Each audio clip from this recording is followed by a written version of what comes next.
Bellingham ve Mbappe tartışması. Bellingham Mbappe'yi neden sevmiyor? Ve aralarındaki kavga büyüyor. Haberin detayları birazdan. Real Madrid taraftarlarının yaptığı gelecek sezon Real Madrid kadrosu.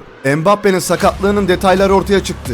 Mbappe yalan mı söylüyor? Merih Demiral kupa kazandı. Ferdi Kadıoğlu haftanın oyuncusu seçilecek mi? Arda Güler'den haberler, Real Madrid'den haberler, hepsi ve daha fazlası bu videoda olacak. Hazırsanız başlayalım. La Liga'da şu an ülkelerin en iyi oyuncuları.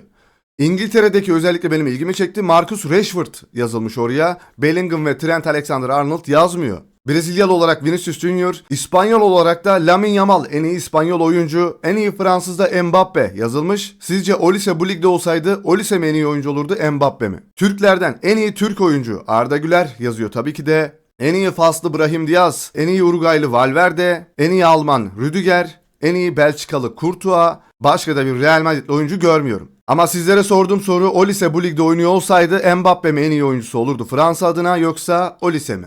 Yorumlar kısmına yazın lütfen. Arda Güler bu sezon gollerini şutlarıyla attı. Yani her türlü golü attı Arda Güler bu sezon. Sağ ayakla attı, sol ayakla attı. Hatta sağ ayakla attığı golü hatırlıyorum, ceza sahası dışından atmıştı.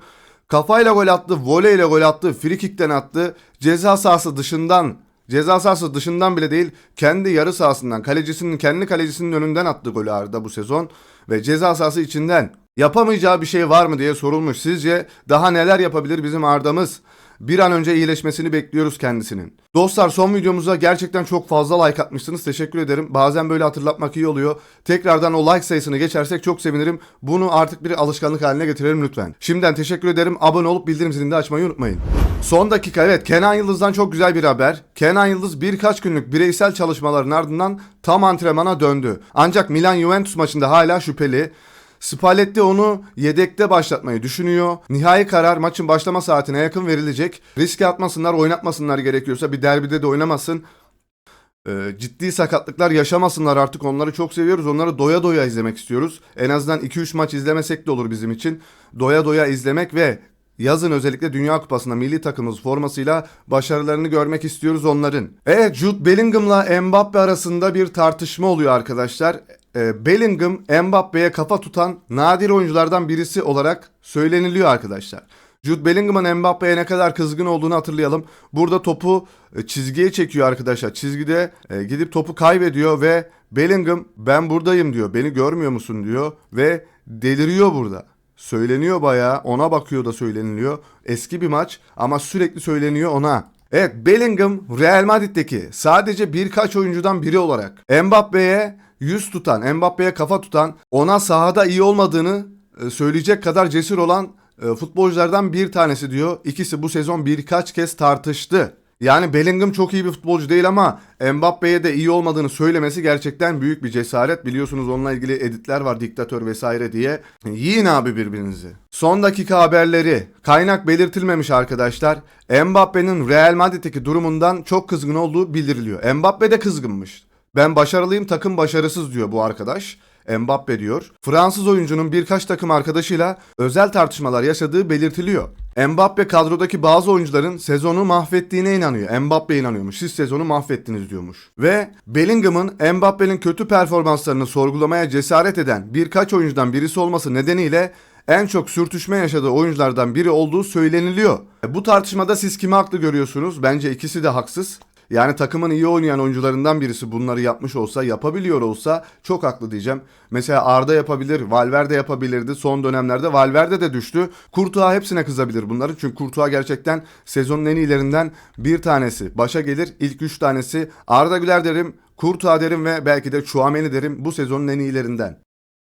Evet, Madrid sayfaları da paylaşıyor. Mbappe Real Madrid'deki durumundan çok öfkeli. Aynı haberi veriyor arkadaşlar. Bütün sayfalarda bu haberi paylaşıyor. Evet, Bellingham 2 sene önce de Tchouaméni ile Mbappe Haaland kıyası yaparken Mbappe'yi kötülüyordu. Mbappe'ye baş kaldırabilen tek adam falan. Yani gerçekten daha takıma gelmeden önce bile Mbappe'yi kötülüyormuş. Bellingham ileri görüşlüymüş bu konuda da yani. Gerçekten ileri görüşlüymüş. Real Madrid için de uyanık olan nadir oyunculardan bir tanesidir bu konuyla alakalı. Yoksa kendisi de Mbappe kadar sinsi bir futbolcu maalesef. Evet, Mbappe başka kimi sevmiyormuş? Mbappe ile Arbeloa arasındaki ilişki Alonso ile olduğu gibi değil. Alonso ile arası biraz daha iyiydi ama Alonso'yu da gönderen oydu. Şimdi Arbeloa'yı da gönderecek. Teknik direktör gönderebilen bir oyuncu Mbappe. İkisi arasında iyi bir ilişki yok. Kaynak Kop sanırım sayfanın ismi. Mbappe topu kaybetti ve sinirlendi. Bellingham pas istedi. Herkes boktanmış gibi sadece kendisinden başka herkese şikayet etti. Yani en iyisi bu ama herkes kötü onun gözünde.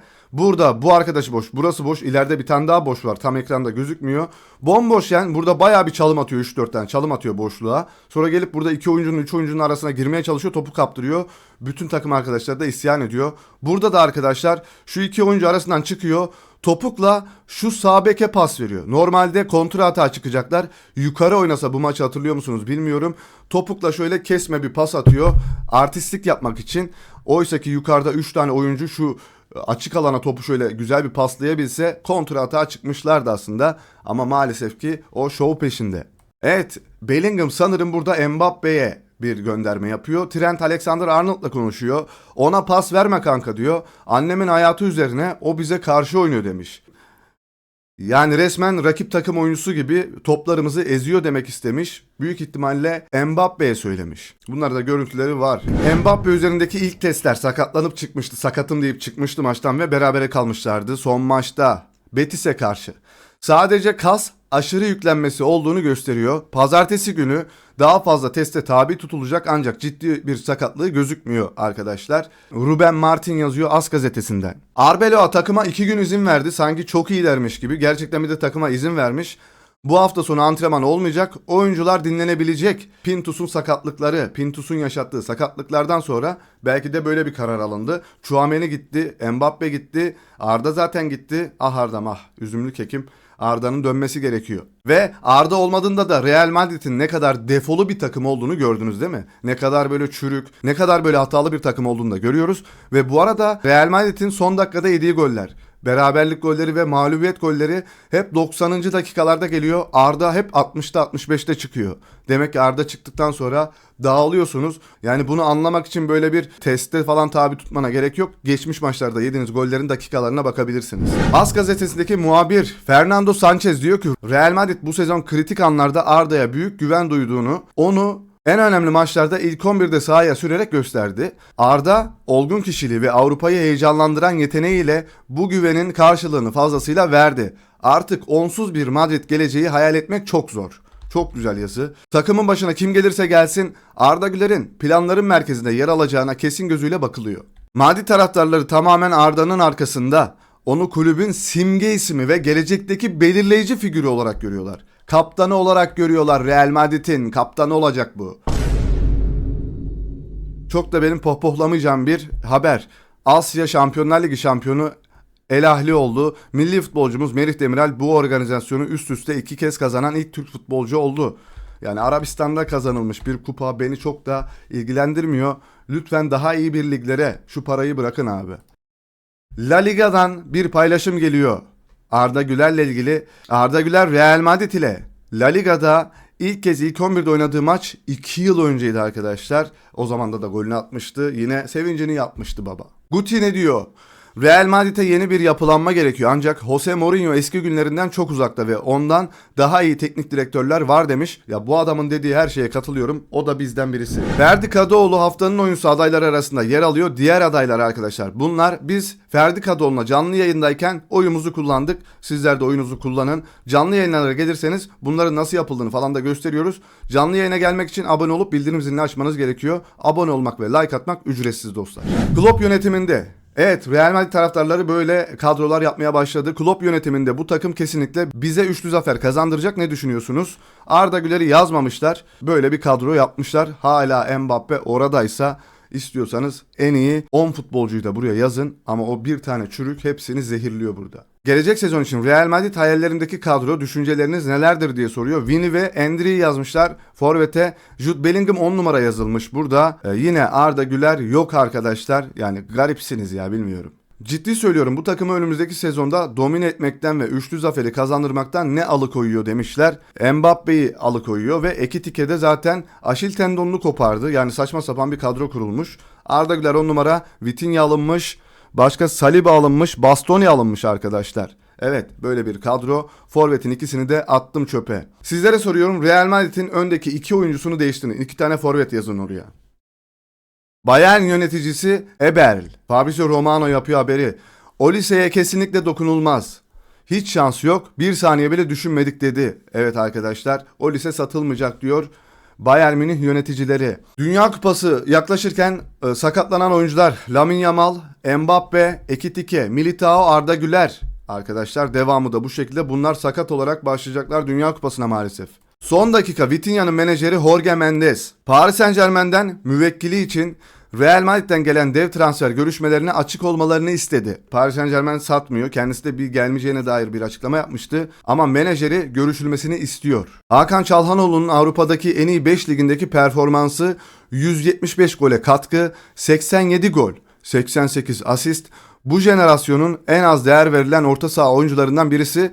En az değer verilen değil de gittiği ligler çok düşük ligler oluyor arkadaşlar. Ben yine söylüyorum, İtalya Ligi biraz düşük profilde kalıyor. Kenan Yıldız'la ilgili de haberler çok az çıkıyor. O yüzden daha iyi bir liglerde oynarsanız sizlerin de çok fazla haberi yapılabilir. Yine de Hakan Çalhanoğlu başarılı bir oyuncudur. Attığı goller ve yaptığı asistlerle ve inanılmaz cross pasları da atıyor kendisi.